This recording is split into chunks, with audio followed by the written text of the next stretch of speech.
பிரியமானவர்களே, எப்படி இருக்கிறீங்க? நல்லா இருக்கிறீங்களா? ஒரு பாலைவன மாதிரி தெரியுதா உங்களுக்கு? மணல் திட்டு அப்படியே ஒரு பாலைவனத்தில் இருக்கிற மாதிரி இருக்குதா? ஆனால் கடல் சத்தம் கேட்குதில்ல. கடற்கரை தான் இது. கடற்கரை ஓரத்தில் இருக்கிற மணல் திட்டு. அதுக்கு முன்னால் இருந்து தான் உங்களோட பேசி கொண்டு இருக்கிறேன். இன்றைக்கு ஆண்டவர் உங்களுக்கு ஒரு அருமையான வாக்கு கொடுக்கிறார். என்ன தெரியுமா? யோவான் 14:27 என்னுடைய சமாதானத்தை நான் உங்களுக்கு தருகிறேன். அதான் ஆண்டு சொல்கிறார். I will give my peace unto you. என்னுடைய சமாதானம். இயேசு கிறிஸ்து அவர் தேவன், அவர் கடவுள், அவர் தன்னுடைய சமாதானத்தை நமக்கு தருகிறாராம்.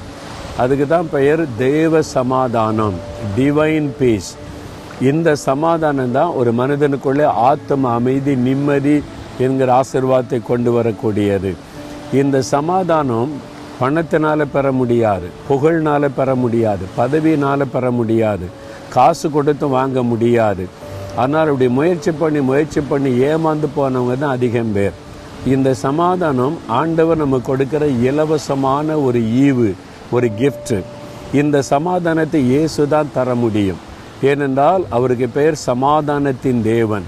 சமாதானத்தின் தேவனாக உலகத்தை சிருஷ்டித்தவர் மனிதனாய் உலகத்தில் வந்தபோது அவருக்கு சமாதான பிரபு என்று பெயர் கொடுக்கப்பட்டார். இந்த சமாதானத்தை நமக்கு தருவதற்காக அவர் சிலுவையிலே தன்னை பலியாய் கொடுத்து சமாதானத்தை ஏற்படுத்தினார் என்று வேதம் சொல்லுகிறார். அவர் தான் இந்த மெய்யான சமாதானத்தை தர முடியும்.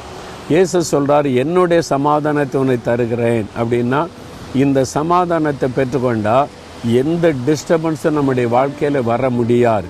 போராட்டங்கள், நெருக்கங்கள் வந்தாலும் இந்த சமாதானம் பாதிக்கப்படாது. இப்போ இயேசு கடலில் போகும்போது பெரும் காற்று வந்து அமிழத்தக்கதான சூழ்நிலை. எல்லாரும் பயந்தாங்க. இயேசுக்குள்ள பயமே கிடையாது, சமாதானம். தைரியமாக எழுந்து நின்று பயப்படாதங்கன்னு சொன்னார். இயேசுவை காட்டி கொடுக்குறான் ஒருவன், யூதாஸ் காரியத்து. கூடவே இருந்த ஒருத்தன் காட்டி கொடுத்த உடனே அப்படியெல்லாம் நடந்தால் நம்ம அப்படியே பதறிடுவோம், உள்ளம் கலங்கிறோம். இயேசு பயப்படவும் இல்லை, அந்த சமாதானம் பாதிக்கப்படலை. அவர் மீது பொய்யான குற்றச்சாட்டு சொல்கிறாங்க, அபாண்டமான பழி சுமத்துறாங்க, அவரை கொன்னுறணுன்னு அவங்க வெறி கொண்டு நிற்கிறாங்க. இயேசு அமைதியாக நிற்கிறார். அவர் பதஷ்டப்படலை, சமாதானத்தை இழக்கல. அப்பவும் சமாதானம். அவர் தனிமையாய் சிலுவையிலே தொங்குகிறார். அவரை கேவலப்படுத்த முடிகிற அளவுக்கு கேவலப்படுத்திட்டாங்க.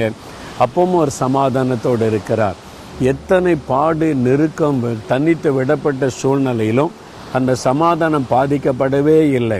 இதுதான் இயேசு கிறிஸ்து கொடுக்கிற மெய்யான தேவ சமாதானம். இதைத்தான் சொல்கிறாரு, என்னுடைய சமாதானத்தை உனக்கு தர்றேன்.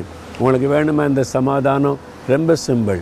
சமாதான பிரபு இயேசுவே என் உள்ளத்தில் வாங்கிட்டா போகிறோம். அவர் உள்ளத்தில் வந்துட்டா அந்த சமாதானம் வந்துடும். அவ்வளோதான், வேறு ஒன்றுமே கிடையாது.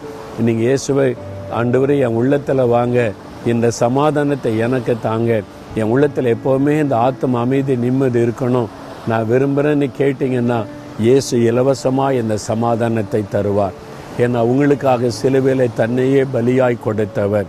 இருதயத்தில் கை வைத்து ஜெபம் பண்ணுங்க. ஏற்கனவே இந்த சமாதானத்தை பெற்றிருந்தால் ஸ்தோத்திரம் பண்ணுங்க. இந்த சமாதானத்தை இந்த இயேசுவுக்கு ஸ்தோத்திரம்னு சொல்லுங்க. ஜெபிக்கலாமா? ஆண்டவரே, தகப்பனே, எங்களுக்கு சமாதானத்தை கொடுக்க சிலுவையில் உங்களை பலியாய் கொடுத்தீங்க. எனக்கு கொடுத்த அந்த சமாதானத்திற்காய் ஸ்தோத்திரம். யார் யார் இந்த தேவ சமாதானம் எனக்கு வேணும்னு ஜெபிக்கிறாங்களோ அவங்களுடைய உள்ளத்தில் நீங்கள் பிரவேசித்து இந்த மெய்யான தேவ சமாதானத்தை கொடுத்து ஆசீர்வதிங்க. இயேசுவின் நாமத்தில் ஆமேன், ஆமேன்.